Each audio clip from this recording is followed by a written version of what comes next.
Oh boy, here we go again. Another late podcast. There will be no Peter Talk SmackDown. It's all going to be one, or Peter's Raw recap. It's all going to be one clusterfuck of things. That is episode 4, not 3. I fucked up last week and said it was episode 2. But it's episode 4 of Peter Talks Wrasslin. Now, I'm almost to the point where I think Peter's Raw recap and Peter Talks SmackDown will come to an end. I think with all the changes that's happening in my life right now and all the changes that's actually happening with the WWE, let's just say this is my new era to sort of let go of podcast once was.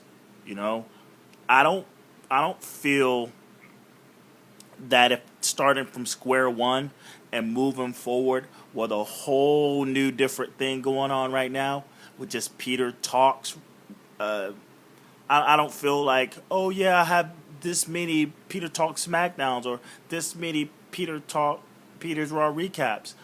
I'm almost sure that I'm just going to do one podcast a week moving forward. And it's going to be Peter Talks. And I'm going to do, if I feel the need to do a Raw recap, like a live Raw recap, then I will. If I feel the need to do a Peter Talk SmackDown, I will. But I think moving forward, starting with episode 4 of Peter Talks Wrasslin, I think that's what it's just going to be. Peter Talks Wrasslin. I'm going to cover Raw. I'm going to cover SmackDown. I'm going to cover whatever topics, views, discussions, controversy, whatever, and then my own personal commentary on certain things. This is the new podcast. This is Peter Talks Wrasslin. And at some point, I'm going to change the PJTW or Peter and Jake Talks. I'm going to change all that stuff. I need to get rid of it. I've just been kind of lackadaisical, not necessarily procrastinating. I think I made up a word earlier today, a second ago. I was on my Snapchat, and I used the word podcastinating. And I think that's the new, for me, that's my new word where I hold off and kind of put off recording a podcast. Like, you got procrastinating, I got podcastinating. And it's not necessarily that I've been podcastinating, but it kind of is. So, hello, boys and girls. If you're on YouTube, you're watching, and if you're on SoundCloud, Stitcher Radio, Podbean, and iTunes, you're listening to Peter Talks Wrasslin, episode 4. A lot of shit going down, and I apologize if you hear a noise in the background. I'm being a cheap ass. I'm not turning on my AC. It's hot as fuck here in Greensboro, North Carolina, and the fact that the bar that closed that I DJ at, I haven't been able to replace that job yet. I'm kind of just pushing these T-shirts like a motherfucker. Actually, we'll probably have a break in the action to sell a T-shirt. Someone's coming over to get one. But, like, I am cheap. I am broke and cheap as fuck. So, if whatever noise, sort of white noise you're in the background, it's my box fan facing towards me as I do this podcast. So that's the way it is. That's the way it go down. I said that there's going to be a couple of different discussions along with the reviews of this week's WWE. And for the most part, the two major storylines that's happened this week, two major storylines. That's what's great about wrestling, man. Each week there's a new storyline. There's breaking news. Somehow, some way, some whatever. You're going to always have a week's worth of discussion. And this week's discussion is on two things. I mean, outside of the Extreme Rules, I gave my Extreme Rules review, which I actually got my predictions update wrong. I got more right than I thought I did. I had said I had Miz retaining, and he retained. So I think I was like a good. I think I was what was it 5-2 or something in my predictions for Extreme Rules. But outside of Extreme Rules and the Money of the Bank, qualifier. I mean, well, Money in the Bank coming up and the blow off there and all this shit going on. There's one storyline that's based off one of my favorite wrestlers of all time. That is Cody Rhodes. I know I don't talk about him too much, but he's been stuck in a silly gimmick that I was kind of over with a while back in Goldust. But Cody Rhodes is like, I love the Rhodes family. Dustin Rhodes, again, is one of my favorites of all time. He's one of my top. He's in my top 3 of favorite wrestlers of all time. And I love Dusty, and I love Cody. If there's ever a legacy of a name and talent that's attached to it, it's the Rhodes family. And Cody Rhodes has indeed measured up. I mean, he's a fucking Rhodes. He can perform his ass off. And I don't know, man. It's like over the past 2 years, he's begun a raw deal. Being that as he is Stardust, he's kind of regulated to basic mid card, just mid card purgatory bullshit. And I mean, I'm not someone who's like, oh, give him a push. I mean, he's not being buried. I mean, he's still on TV, he's collecting a check. But I just feel like for what he's done for the WWE and the opportunities that he's had to sort of get himself over, I feel like he's done it. I think he's paid any and all whatever dues that he needed to pay to move up the card. But again, in today's WWE, and I'm not someone who's sitting here complaining. I mean, it's what it is. It's up to the wrestlers to make executive decisions for themselves outside of what the WWE is either doing or not doing with them. Contracts, you know? You got people who, you know, they spend their entire lives showing up to the WWE. And you got people who are WWE staples. And regardless of if you're coming in or you've been here for a while, it all boils down to how Vince McMahon feels about you. It really does. Just like Christian and a host of other wrestlers that have cut their teeth with that company for so long, but they've only been able to achieve but so much. And outside of that, you also have the disgruntled era. And I think if there's ever an era to be focused on outside the new era or the Reigns era, this is very much as the disgruntled era as it is anything. You got top stars, man. Top stars right now and over the past couple of years. Say even with Phil. See him, that guy. You know? When he fucking bounced, and then you got guys like RVD who are just like, you know what I'm saying? Like, all right, whatever. Just call me when you need me. And a couple of other dudes. Right now, Wade Barrett. I don't know. It's a couple of other guys, you know? And I think, for the most part, the WWE wants you to believe that a lot of the guys that they fire are fired. I think a lot of these dudes, under wraps, they don't want to bury the company because they want to keep good grace. They just want to kind of step off into the sunset, and they don't talk about how they want it to get released or they ask for their release. You know.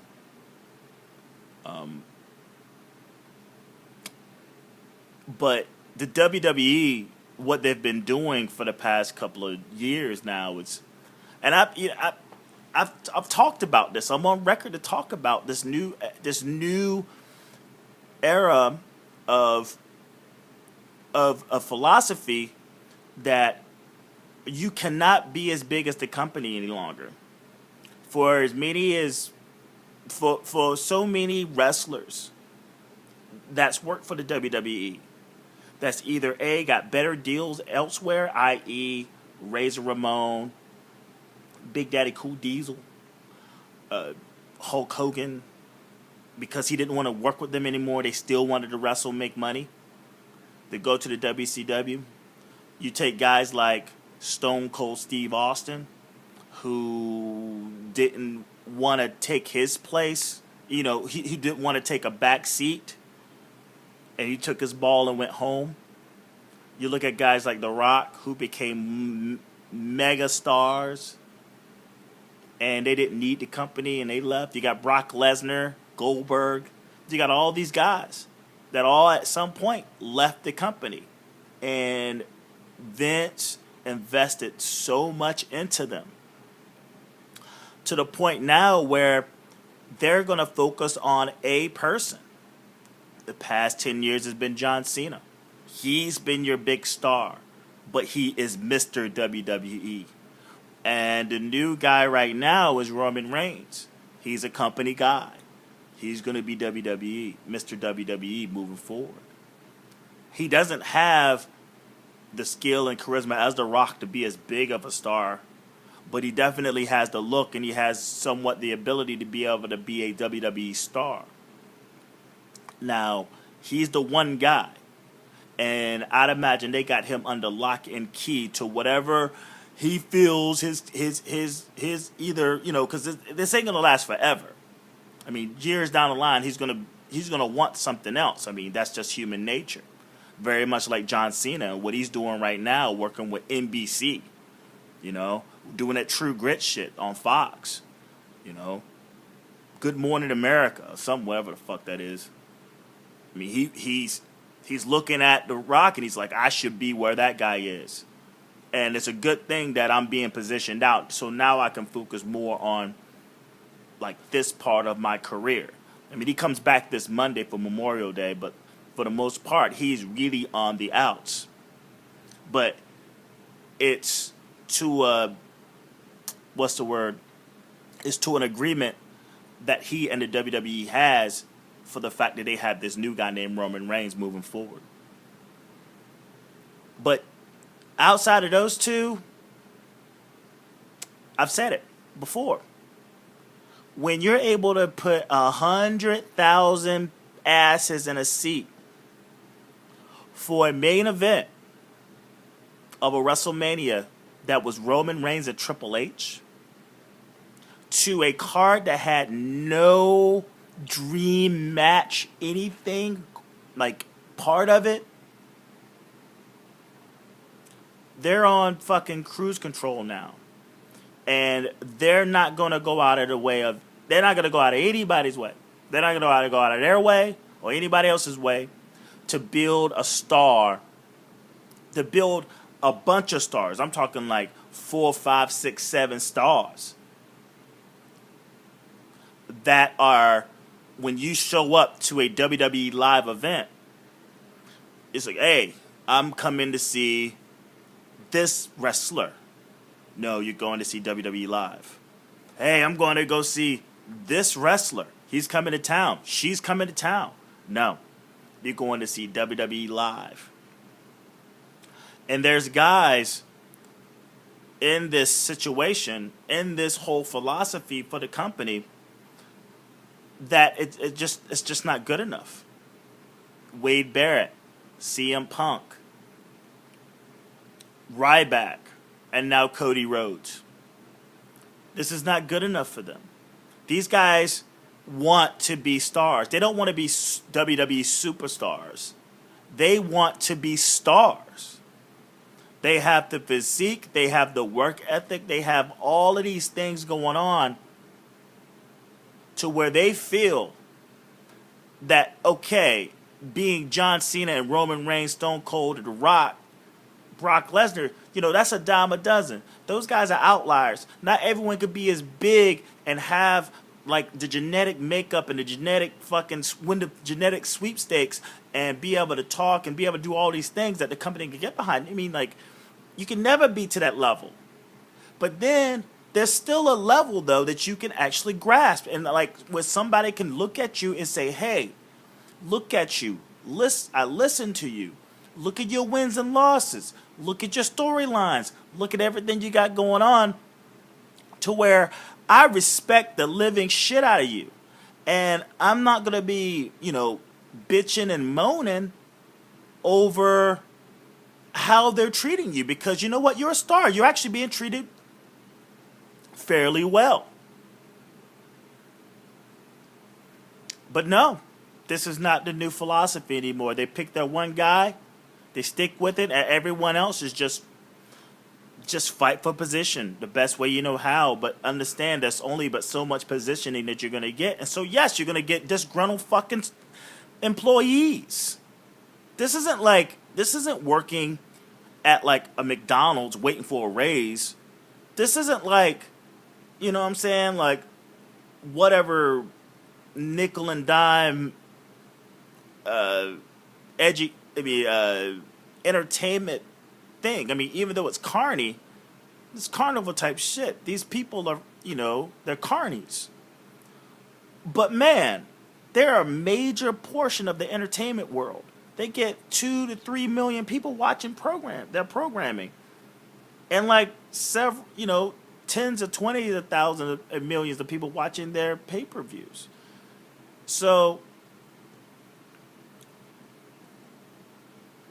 I don't know, man. They got to treat these guys like they want to be treated. And then I'm saying, like, just show them some respect. Give these guys a chance to showcase what they can do inside the ring. Gimmicks. Put them in decent fucking, programs. Let them believe that they feel that you trust them. This is what the WWE is not doing. Nobody feels that they're being trusted, man. Everyone feels like they're just fucking biding time until either A, they leave, or B, fired. And take Cody Rhodes, for instance. And I'm sorry to be blabbering on and on. But Cody Rhodes is an asset. The Rhodes name, what he's done over the years, from legacy on up to dashing, up to the when he hurt his face and he became, the fucking Phantom of the Opera, Cody Rhodes, him and Ted DiBiase Jr., and what those guys were doing, the matches they were in, and all the gimmicks that were thrown their way. Hell, and fucking Ted Jr. got the fuck out of there. He got the fuck out of there first. He was one of the first, the DiBiase posse, man. He was one of the first fucking wrestlers to fucking, in the last 4 years, get the fuck gone. He's like, you know what? This is not working for me.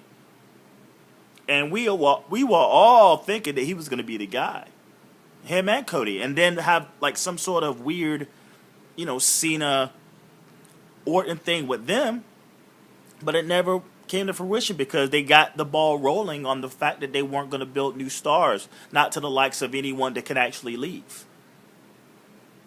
So Cody Rhodes, every gimmick he tries to get over, but then he was hit with Stardust. And that basically stunted him. Even though, like, him as Cody Rhodes was with Goldust, but when they turned into to Stardust, and it was cool at first, and then it just grew stale, and he became just a jobber. And I'm sitting back thinking, when is this guy going to come back? When is Cody going to come back? Then Dusty Rhodes died. And we were like, oh shit, he needs to come back as Cody. Cody's going to get over like a motherfucker. And then you know, he's jobbing out and jobbing out. He doesn't have, he has spots in like the ladder matches and stuff, but he's not really standing out, not to the point to where I believe he should be. And then out of the blue, after the row of future endeavors, he goes, "All right, guys, I'm out of here." And he gives this manifesto on his fucking Twitter about why he wants to leave. And then Eden Stiles, his old lady, her fine ass, my lord, she decides that she wants to leave. And I see today two things. I see like this one guy who was ex-creative or somebody who knew someone from creative that talks about how the WWE didn't, I mean, Cody wanted to turn back Cody. He wanted to leave the Stardust gimmick alone and sort of carry on the Rhodes name. And word got back. I mean, I saw this shit today that creative was like, nah, we're trying to push Roman, and you would get more of a sympathy rub that we need you to be. And you would actually stunt the growth and the push that Roman Reigns. And I guess people can get upset about that. I mean, I saw a bunch of bitching and moaning and butthurt. You know, like, whatever, dude. You got to remember, man, regardless of how you feel about, like, the WWE, it's not your company, you know? These guys are running a company. They're running a big business. And their biggest cog in the wheel right now is Roman Reigns. And everyone has to fall by the wayside. You got to realize that. And you can't be like, you know, Cody's a grown-ass man, right? He's a grown-ass man. He has millions of dollars. He's at a position where, you know what? Very much like feeling them. He could take a step back. He can reevaluate his self-worth. And he can make an executive decision to be like, you know what? I need to go. I diminished my return here. I am a Rhodes. I could go anywhere I want. I am royalty. So regardless if it's going to be in fucking the WWE, whether it's going to be a TNA, whether it's going to be New Japan, whether it's going to be ROH, and Evolve, and a whole bunch of other things, a whole bunch of other places that he can actually go, remember, any and all that he is, he's a Rhodes. He's going to be just fine. Oh, no, yeah, like I said a second ago, he's a fucking adult. He can do whatever the fuck he wants. And the WWE, they're their own company. Until they start cutting me a check, they can do whatever the fuck they want. So right now is a matter of just going through the motions. He posted something today on, I'm going to pull it up right now. He posted some shit today, and I think the caption was, after 8/16, I think that's what that is. Yeah, it was like the caption was after 8/16. So from here, he has to wait 6 months for his contract to run out. And he doesn't want to be on TV, but he has to just wait it out. So till then, he's just kind of sitting on his hands, chilling, maybe training, maybe starting a family with his old lady. You know, just one of many things you can do on this kind of time. But he posted some fucking troll type shit. And it was a list of things that he wanted to do. It's a checklist. It doesn't say, it's just a checklist. It's like a person's name or something's name and a little box to check off. And again, the caption is after 8/19 or something like that. And this, it's just killing the fucking IWC right now, just buzzing the internet. The checks are Adam Cole, Dalton Castle, BOLA, the Battle of Los Angeles, Angle, Hero, The Miracle, Moose, Pat Buck, The Streamer Thing, Young Bucks, Trevor Lee, Ciabatta, Personal Ring Announcer, and Roderick Strong. And all I can think to myself is, that is one hell of a fucking checklist. And it just goes to show that he's been keeping up. You know, you got guys who are on top of the WWE, planet, and they don't really pay attention to, say, what's going on in the indies. With him to put down all of that stuff, the Streamer Thing, Adam Cole, the top of his list, it started with Adam Cole, ended with Roderick Strong.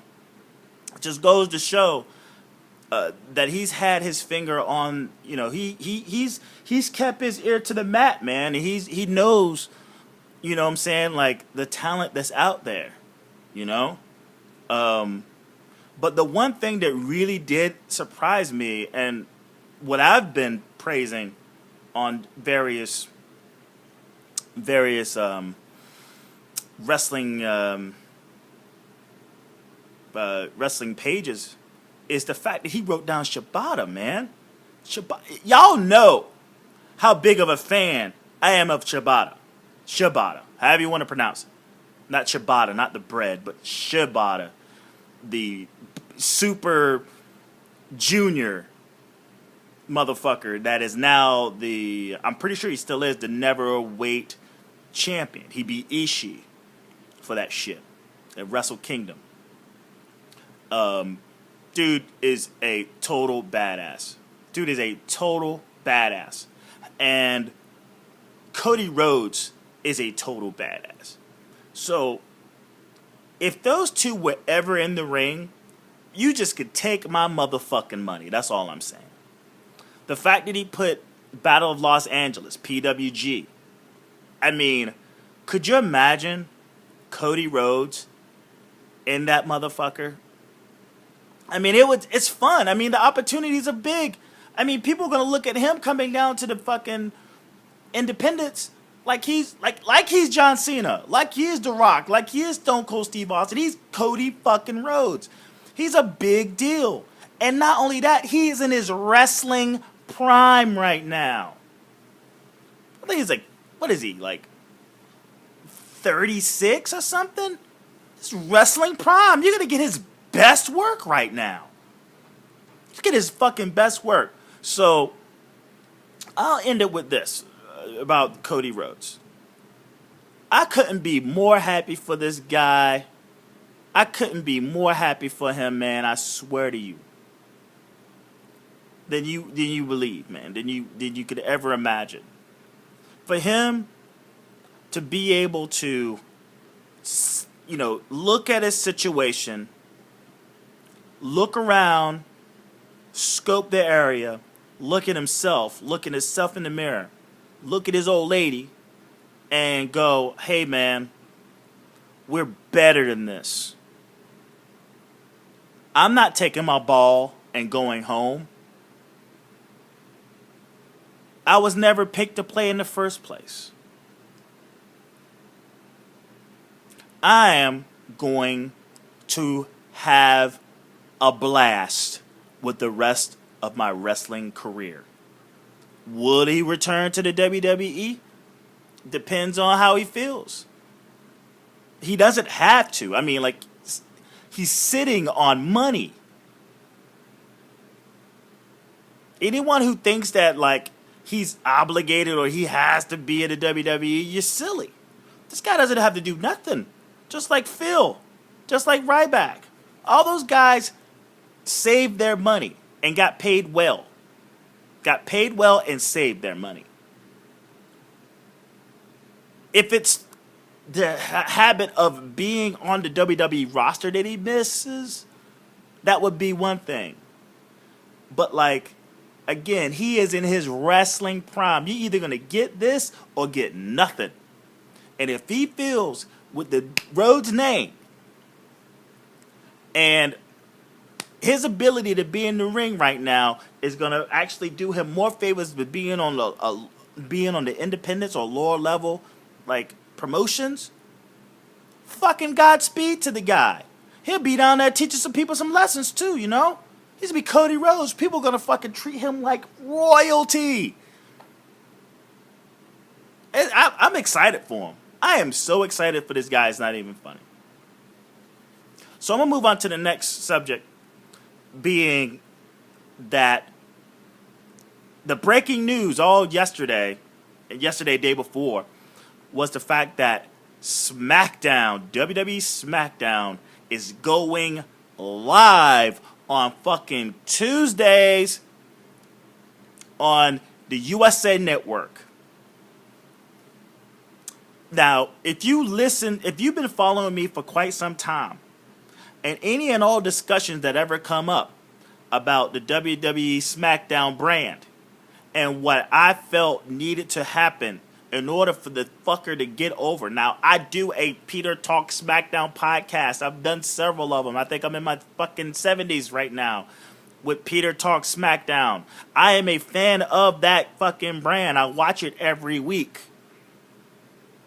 Something that I always, when they with the USA, I said, you know what? Bring some guys over. Have John Cena on there. Have Brock Lesnar on there. Have fucking Roman Reigns on there. Put your guys on there to make that place, brand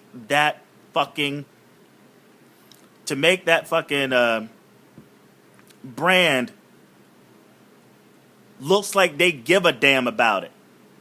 But it was on Thursdays, which is not a good night to watch television. To me. And it's been on fucking USA, and it's just haven't been cutting the mustard. It just haven't. It just hasn't been cutting the mustard. And one of the things that I suggested is like, fuck, why not just go? They recorded Tuesdays anyway. Why not just go live? If you go live, it changes the entire landscape. It changes the entire oh shit, I just hit me. There's another piece of news too. I'm gonna have to go into like Raw and SmackDown. Fuck, I make it concise, but nevertheless, anyone who's thinking that this is a bad idea, you're an idiot. Maybe because you already have your position about SmackDown anyway, and you just have the habit to hate on SmackDown. What happens with SmackDown going live? Hey, you know, production cost comes up, obviously. But why not? Why the fuck not? You're going to lose more money taping that shit and putting on it and having no ratings on it than, say, going live. So you're cutting your cost, you know, you're basically cutting your fucking costs right there. Like, you're breaking even to do either or. You know, you don't want to fucking just die out there. You're doing things. Do more with it. It's live now. And it's an even playing field compared to Raw. The only thing that Raw has the advantage over SmackDown is that it's been running longer. You're live. You're on live network television on Tuesday nights. That's hot commodity type shit right there. You're not gonna go live in prime time and not make sure that this product is not taken seriously. You know, you're just not. You're gonna fucking invest. You're gonna fucking do any and all things to make sure that fucking brand is just as important as Raw. You want them to have as much ratings. Now again, we're talking Vince, and like before, when SmackDown was kicking Raw's ass, Vince didn't like it because Raw is his baby. And that's understandable. That's fucking understandable. Right? But man, don't let your fucking ego get in the way of what you ultimately want to have accomplished. And what you want have accomplished is just a solid product that meets the bottom line moving forward. That's it. That's not fucking rocket science. That's not something to chew on. It's not something to fucking like beat yourself in the head about and like be conflicted about. No, it's money. This is money. And it's something for your roster to want to be part of, to be proud to be on. Because again, we've been dealing with SmackDown as the ugly stepchild of the WWE for quite some time.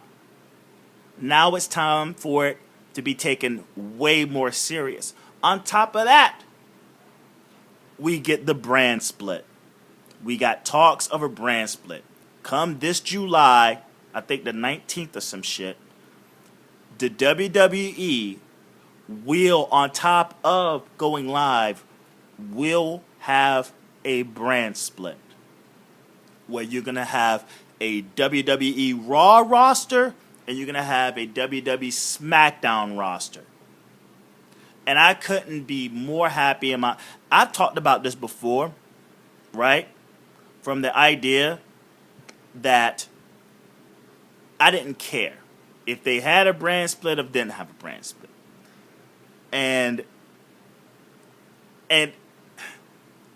the more I think about the potential of actually having the brand split, the more excited I am for it is about to happen. Yes, now I do care. I care a lot. Because with the roster that they have right now, and the roster that's coming up,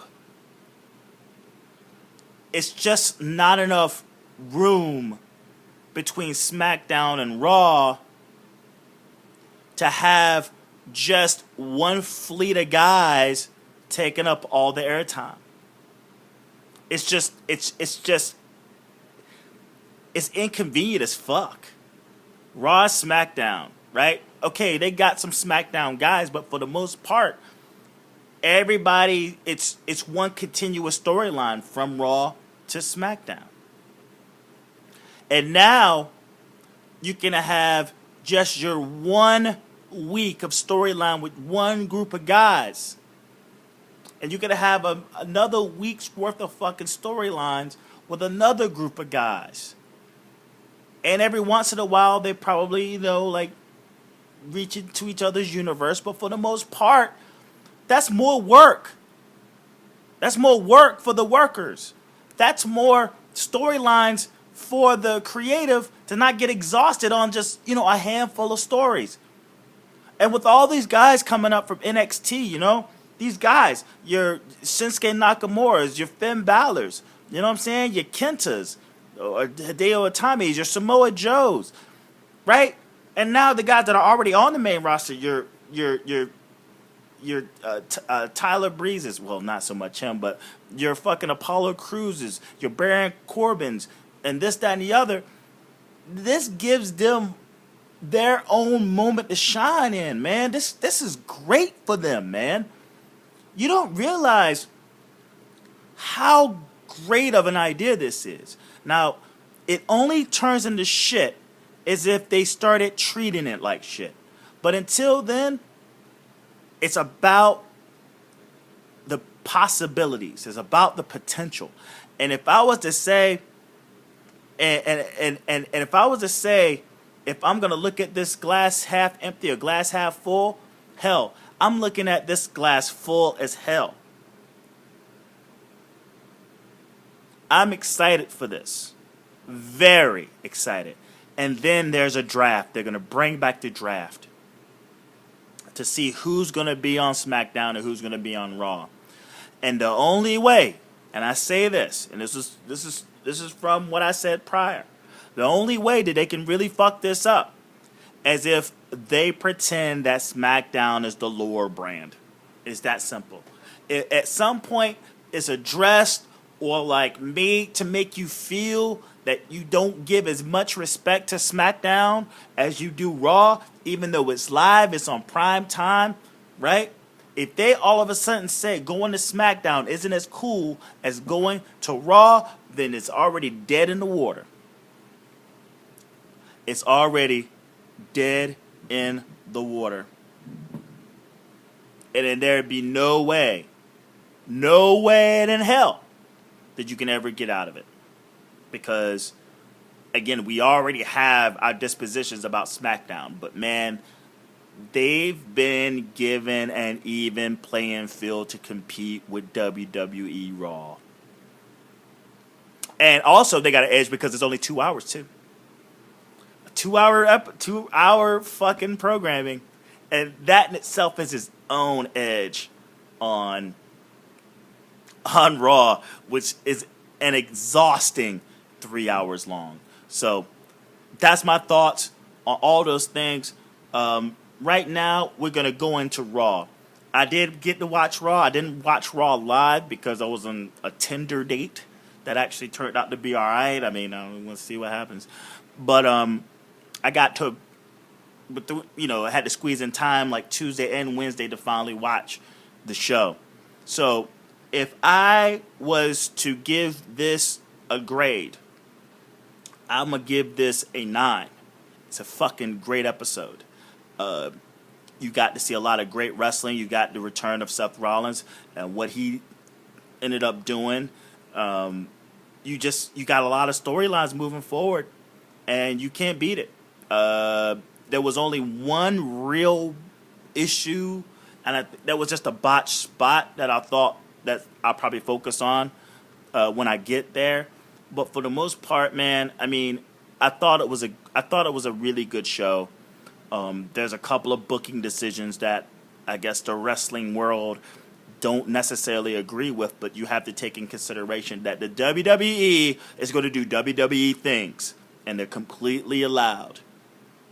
So this week is from Baltimore, and it starts off with Seth Rollins. Seth Rollins comes out, and from my last fucking podcast, I talked about the WWE having to make an executive decision.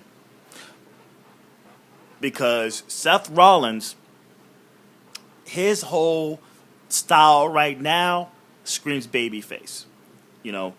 Coming in after the match between Roman Reigns and AJ Styles, he comes in, he fucking hits Roman Reigns with the pedigree. He's been out for fucking ever, he's been out for quite some time. And he hits the pedigree on Roman Reigns, and everyone's standing up, losing their goddamn shit. I have a reaction video of me losing my shit. So right now, his whole shit screams babyface. The rebuild, redesign, reclaim, that whole shit screams babyface. He comes out and he's like, yeah, babyface Rollins, and everyone's cheering. It's like, welcome back. And he starts to cut his promo. And he decides to remain heel. And, I mean, I could go over what this, that, and the other, or what he said, or what he did, or what he's going to do. The WWE is still in love with a Roman Reigns babyface. And they're going to be in love with that for quite some time. Seth Rollins coming out, when he started talking shit to the fans, I could just see the fans. Like, they started booing him. And I don't know if the fans were booing him because, oh, look, he's the,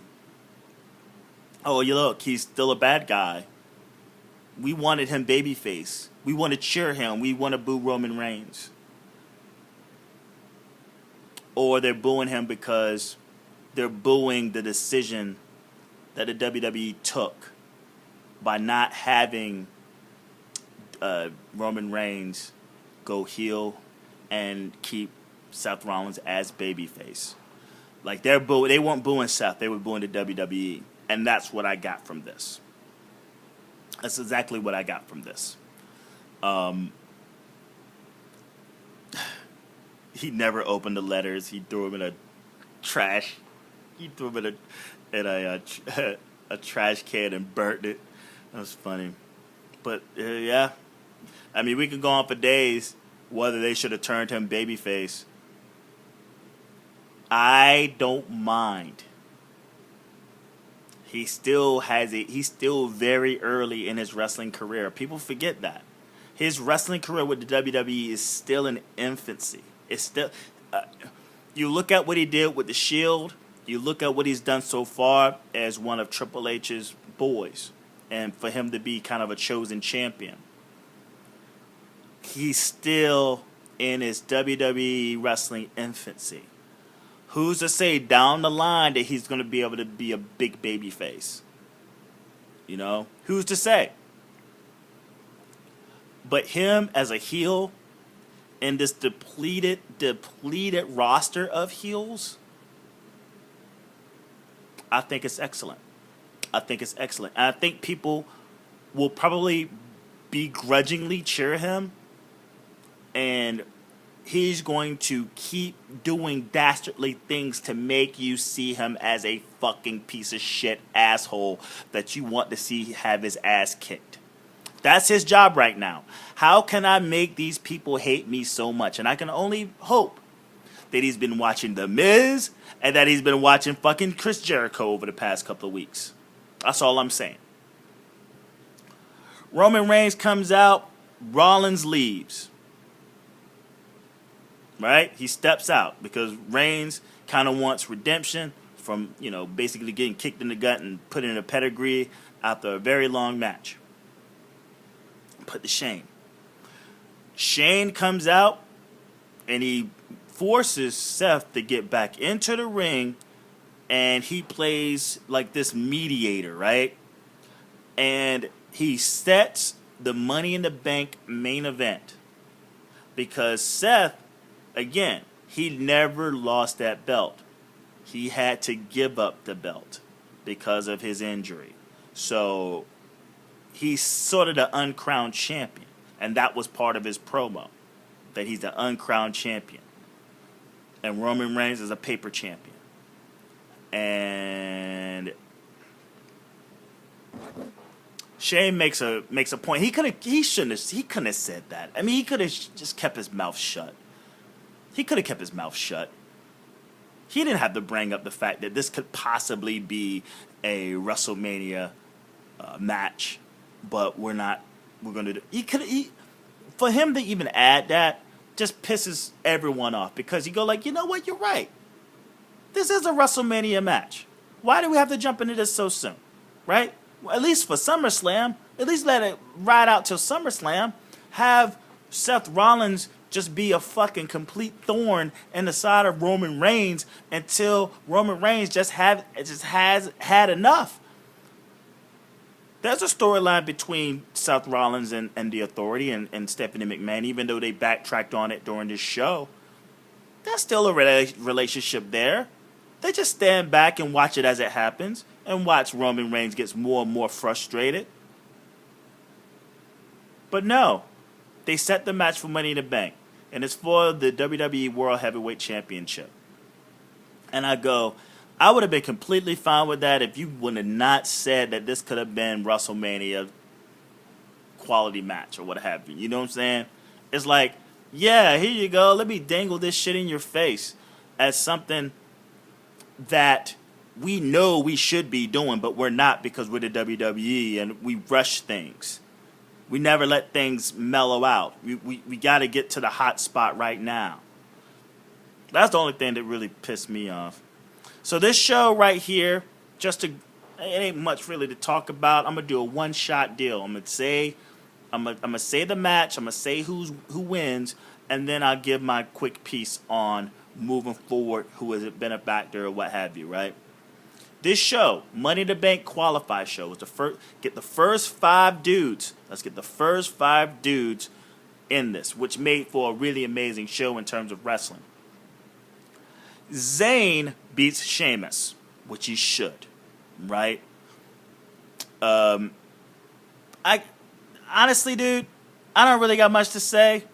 Sheamus, after the match, showed this sign of frustration. You see him just really fucking frustrated. And sometimes it isn't about the win, the person who wins. Sometimes the storyline is about the person who lost. That's what the real story is. Even though we love a winner, the story is in the loss and how someone copes with losing. So you see Sheamus, basically clearly frustrated, right? And after that segment, you see Apollo Crews in the back cutting a promo, and he just gets his ass handed to him by Sheamus.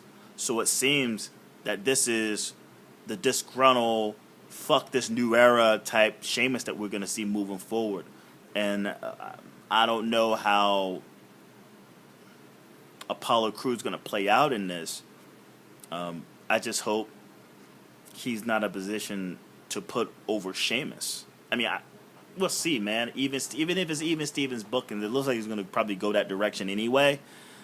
But, if this is going to be a path of destruction for Sheamus on the upcoming NXT talent, then the WWE can put themselves in a situation where they're going to book themselves into a corner. You want to bring up these guys. You want the disgruntled fucking vet to look at least strong, but you don't want to put these new guys to shame already. And if they do, again, you're talking about the infancy of a fucking Seth Rollins is even more of an infancy for Apollo Crews. This guy has years and years and years ahead of him. And even though we would like to see him win and do a bunch of cool shit, he's going to have to take a bunch of losses. A lot of losses. Because this is the new WWE. We're not going to get superstars up to so high. At some point, he's going to get disgruntled, I guess. The New Day come out and they got a cake. And they want to wish Raw a happy birthday. When they tease that they're going to toss the cake into the crowd somehow, the Social Outcasts show up and beat down Kofi Kingston and Xavier Wood,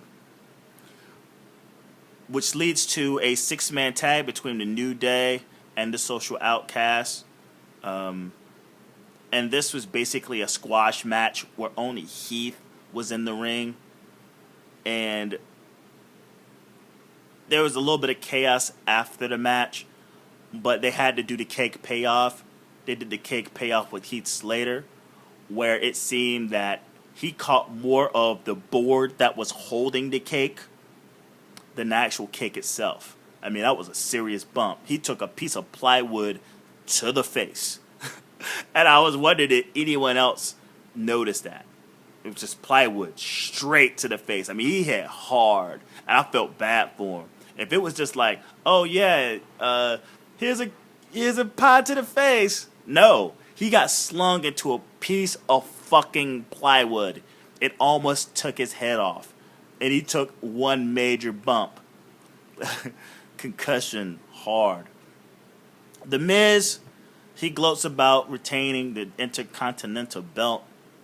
And we get the match between him and Cesaro. Dude, I can watch Miz and Cesaro a million times. Back in the Peter and Jake Talks wrestling era, there was one situation where me and Jake almost got into a damn near fight because I wanted to give the Miz his kudos for holding up his side of the bargain in a match with the likes of a Cesaro. And he's like, nope, it was all Cesaro. And I'm like, oh my God. The Miz, let's just say strip him of the gimmick and everything. Just in-ring ability. What he's been doing in the ring has been nothing less than sensational, people. He's been telling stories. He's been doing this. He's been doing that. He's been getting the heat. Like, the guy's in there with fucking some of your biggest internet darlings. If not your biggest internet darlings, Kevin Owens, Kevin Steen, fucking Sami Zayn, El Generico, and Cesaro. He's in there with those Claudio. He's in there with those fucking guys, and he is holding his weight. And it's fucking incredible. It's incredible. He goes down in flames to this, in this match. And Michael Cole mentions, and he did beat the IC champion. But the belt was not on the line. He doesn't need to win the Money in the Bank. He just doesn't need to have the Money in the Bank championship. Been there, done that. He has the Intercontinental Championship. He has the valet and his beautiful wife, Maurice. He still gets his heat. He can move on and still keep that Intercontinental belt relevant. So, yeah, he loses. But, again, it wasn't for the belt. Cesaro moves forward. Which is the right call. Steph welcomes Seth Rollins back, kind of begrudgingly. He's like, hey, Stephanie, hey, buddy. And Steph's like, look, this ain't like what it used to be. Welcome back. So, maybe it's a ruse, maybe it isn't. We'll see moving forward. Jericho, all banded up. All bandaged up after that thumbnail bump that he took. He's like bandaged up like a motherfucker. And he goes up against Apollo Crews, who absolutely no sells the backstage beatdown. Absolutely none. No grabbing of the neck, no nothing. No tape around the ribs, nothing. This guy comes out as if he never got attacked in the first place. There's a point where I think we're recognizing there's a part where Apollo Crews starts jabbing the bruises, the Band-Aids. JBL marks the fuck out. He's like, I like this kid. Because he's supposed to be the heel commentator, obviously. But he's like, hey, man, I like this kid. He's going places, doing some shit like that. But the part I was talking about early when I go into this, and like, one of the rare moments that kind of sucked for this show is there's this moment where I think Jericho gets Crews down, and he sets him up for the moonsault, the lion tamer moonsault. And just as Jericho is going up for it, and he's mid-flight, Apollo Crews decides to kick up. He just decides out of the blue to just kick up. And he kind of just stands there. Now, I don't know where his fucking head was, or where his mind was, or what he was fucking thinking. I mean, Jericho, he knows what the fuck he's doing in there. He's doing any and everything to make sure that not only everyone gets over somehow, but no one gets hurt. When he goes for his fucking lion salt, this motherfucker's kicking out like he's goddamn Zeus or some shit. Like he's the motherfucking Rock or some fucking Shawn Michaels. And he just stands there. He just fucking stands there. Like, what the fuck is this guy thinking? Apollo Crews, that guy is greener than goose shit, man. And man, and as much as I love that guy, I love him, I love his physique, I love his potential, but man, this is not the first time this guy has been on the main roster doing some dumb shit. Fucking up moves. Not being able to fucking, do his job out there and just look sensational. He's kicking up and getting this nasty knee. As Jericho's coming down, his fucking knee lands right on his head. Why the fuck did he just stand there? Why did he even kick up? I do not understand it. I don't understand this motherfucker's logic. You fucking dumb idiot. You could have had your fucking self killed. Are you kidding me? Or you could have broke fucking Jericho's leg or something. Why the fuck did you kick up during a lion salt? I don't fucking get it. And so the rest of the match, He's all woozy. He's concussed. I don't give a fuck what nobody says. That son bitch is concussed in the ring, and I don't know if he was supposed to go over or not. Maybe they had the bait switch. Maybe they had to go Omaha. But Jericho gets the victory. And Apollo Crews got some issues to deal with right now. For him to lose, it sucks. But in that situation, something had to fucking go down. You're a fucking idiot, Apollo Crews. Get your shit together, man. We're rooting for you, man. We're rooting for you. But you got to get your shit together. You can't be fucking up your own moves, and you can't be fucking up yourself. You can't be potentially fucking up others in the ring. Trying to fucking hot dog. Fucking kick up during a moonsault. A lion salt. Who the fuck does that? And then stands there. If you haven't seen, I know I'm going on and on about it, but man, goddamn, dude. If I was Vince, you know how Vince get these like knee-jerk reactions to how shit go down and how motherfuckers are idiots? I would have sent his ass to OVW in a fucking cardboard box. That's what I fucking would have done if I was Vince and seen that shit.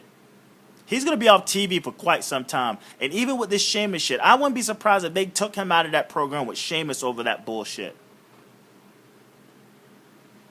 Darren Young was never great in the first place. Baron Corbin talks in the back about his low blow. And then Dolph Ziggler shows up and all of a sudden becomes fucking Bret Hart. I'm a technical wrestler. I'm the best technical wrestler. Hey, technical. Shut up. That's fucking... He issues a match. Man, this looks like this had cool... I said it before. It was never going to look cool. Right? Never. Ever going to look cool. I said Baron Corbin, he's fucking... he's going to be dancing with this guy who has everything sucked out of him in terms of who he is and momentum. Like, he sucks. Hey, Dolph Ziggler, get the fuck off my TV, all right? You're a fucking wanker.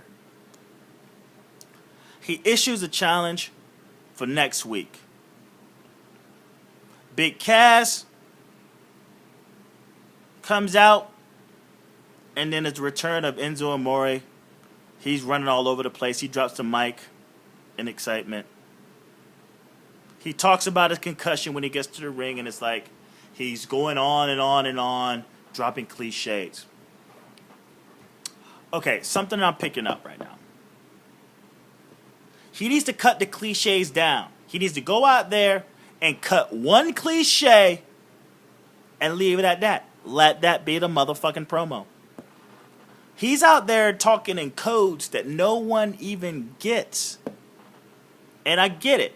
He's cool. We like you, Enzo Amore. But you need to switch it up on the cliches. You need to switch it up on the commentary and make it shorter because, okay, the music hit and there's a huge pop. We like you. We love you. But, man, we lose you after a while. And even on top of this, it looks like they were trying to build some fucking something with Big Cass because they kept shooting him, and each time he looks like he wanted something to say, but Enzo kept talking. And I don't know if y'all picked that up or not. Even to the point, there was one point where Big Cass is like, hey, man, calm the fuck down. I'm pretty sure he said that, too. He's like, hey, man, calm the fuck down. Because he's been out there cutting his teeth out there while Enzo's been concussed holding his own. So maybe he's in a situation where, hey, man, I've been out here holding my own, man. I don't need you to talk for me that much anymore, man. I can talk, too. So it looked like a bit of frustration. So if they go that route, man, goddamn, they ain't even been a tag team yet. Slow it down, WWE. But, again, I said it before. This is all about Big Cass. And that Empire fucking elbow, that's the new big leg that they're trying to soup up for this guy. But Enzo's talking concussions, and they shoot on the Dudleys. And then the Dudleys are just standing down the top of the ramp, just letting these guys roast them. But Bubba versus Kaz, which I thought was pretty interesting because didn't Kaz just destroy both of the Dudley boys? What is facing one going to be any different? I don't know. Whatever. He wins with the big boot to the face and the Empire elbow, and we move forward. I'm not sure when Enzo is going to be back into the ring, but we need to get them back onto the tag team division real soon. I mean, as much as I like Kaz, and as much as everyone likes Kaz, just slow it up a bit, okay? Let these guys get over as a tag team. The Flair, whatever. Outside of the fact you see a hashtag Get Famous poster in the back, this segment where Ric Flair, Charlotte Flair and Dana Brooke out there cutting a promo, Charlotte decides to fucking turn on her dad. And this is something I was talking about last week, where when you saw Dana Brooke come out and support Charlotte Flair, it just showed you that Emma's injury, which with a little bit of controversy now, the fact that they ignored her injury and she was out there, and now she has a disrupted back. Apparently, they told her to sort of suck it up. So that, but it just goes to show that her injury was bad, and it seems that they have to pair up with someone. May as well pair her up with Flair. And all I could think was, well, now that they have Dana Brooke, there's no need to have the three of them in there doing their fucking like threesome type shit. This is the women's division. Dana Brooke is a woman. Charlotte Flair is a woman. Who's not the woman? Rick. They got to get rid of him. And she shoots one hot-ass load on him, makes him cry in the ring, and sends him off. So now the women's division right now is exclusively women's division, I guess, depending on how you feel about Charlotte. I mean, I don't have much to say about this. Again, Rick needed to get out. This is the way you do it. This is the way you do it. You get Ziggler versus Ambrose.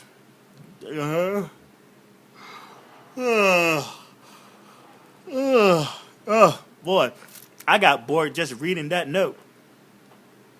So, yeah. Ambrose wins with dirty deeds. Whatever, dude. Fuck both of those guys. You see Flair pack up his shit and walk out of the arena. The Shining Stars, they shoot a promo. They talk about their debut in Greensboro. And they talk about, hey, did you hear them? Did you hear the reception we got in Greensboro or some shit like that? It's like, did you hear them? And I'm like, did you hear them? I was in the building, and I didn't hear a goddamn thing. So the gimmick for the new gimmick for the Shining Stars is that they're fucking delusional. AJ Styles cuts a promo. He blames the Bullet Club for the loss. He's like, moving forward, I'm doing this by myself. The club comes out. They're like, hey, what the fuck's up with all of this? Hey, we cost you the title.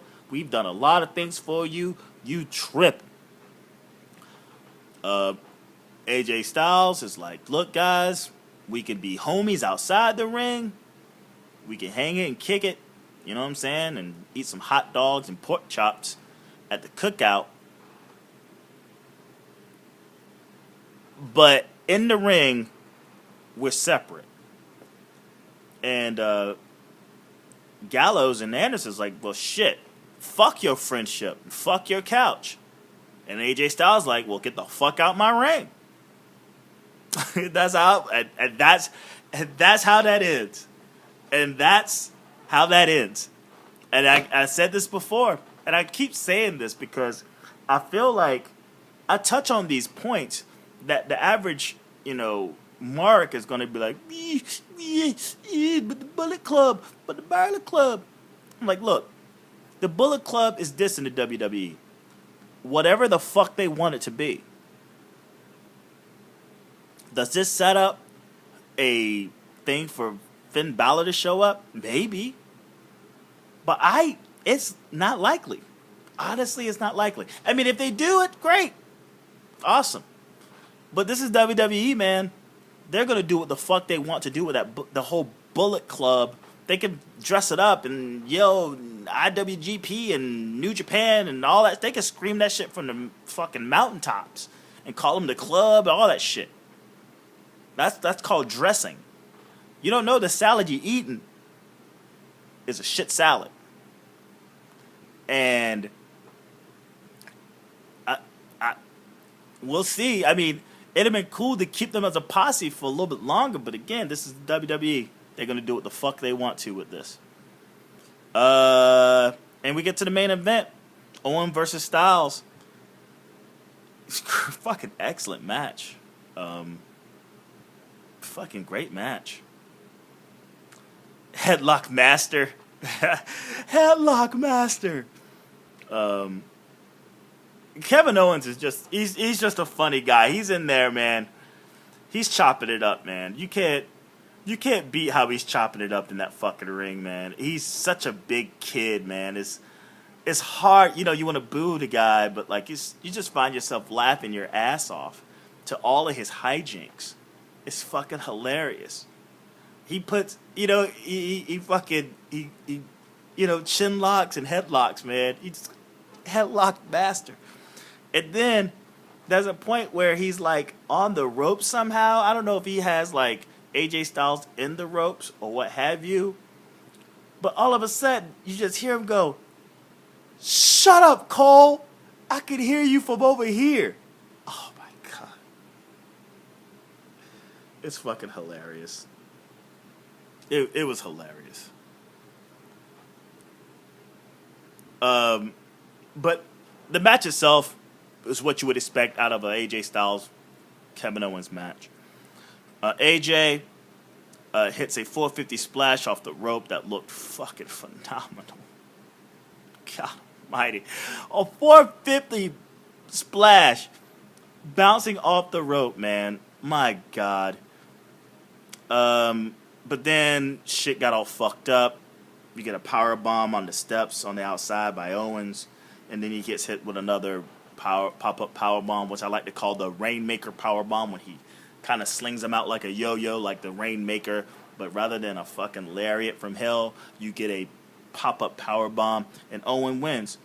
So your qualifiers, your 5 qualifiers for the Money in the Bank, and people complain about, like, why did Styles have to lose in that fashion, and things of that nature. I mean, he had his time. It's time to put him in another program. He doesn't need to be in the Money in the Bank because he just had an opportunity at the belt. And one of my favorite expressions when dealing with the position of a guy after he's had his opportunity at the belt, you can't just keep giving him opportunities. He's going to have to be the number one guy to be able to get that opportunity, to get multiple opportunities at the belt. AJ Styles, are just like everyone else that is not named Roman Reigns, get to the back of the line. I don't care you're AJ Styles. You just had an opportunity.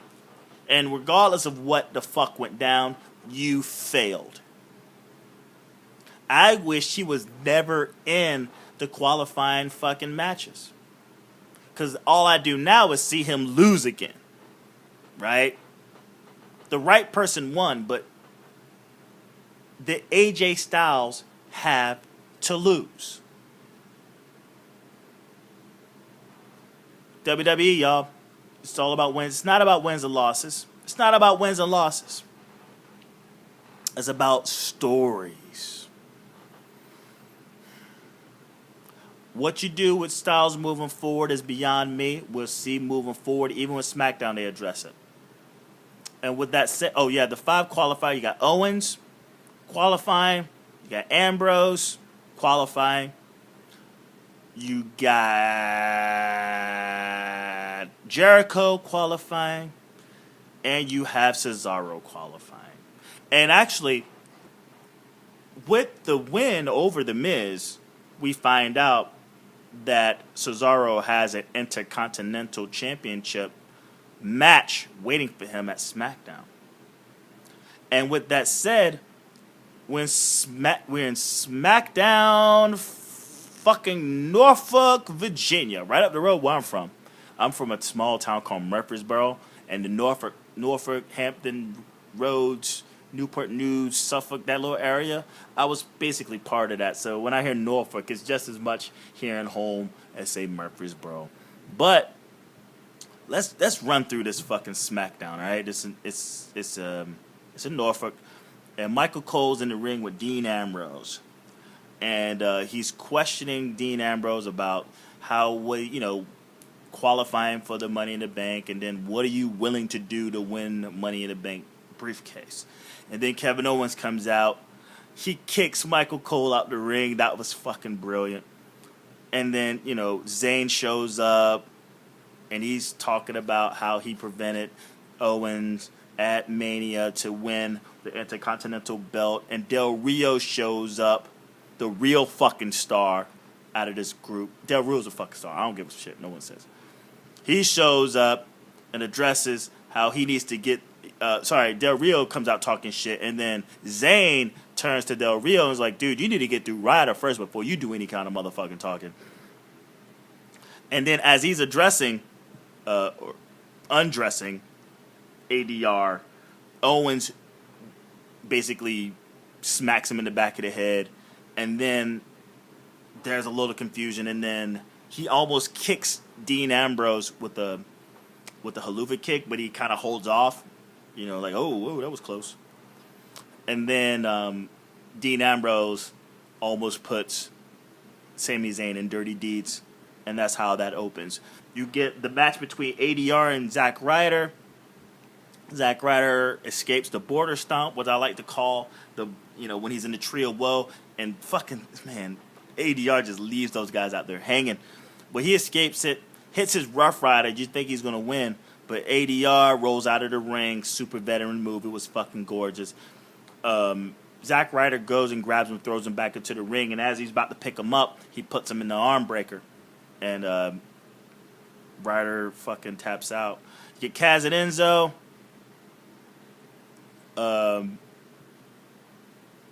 They come out.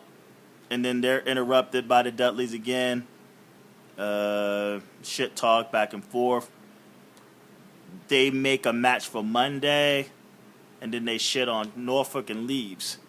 Why? I don't get it. Cash just beat both those guys on his own. Why do they need to do anything moving forward? Rusev and Lana in the back with Young.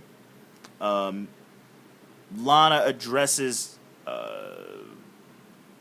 Young by letting her know that you will always address Rusev moving forward as the greatest U.S. champ of all time, which is so funny because it was so catty.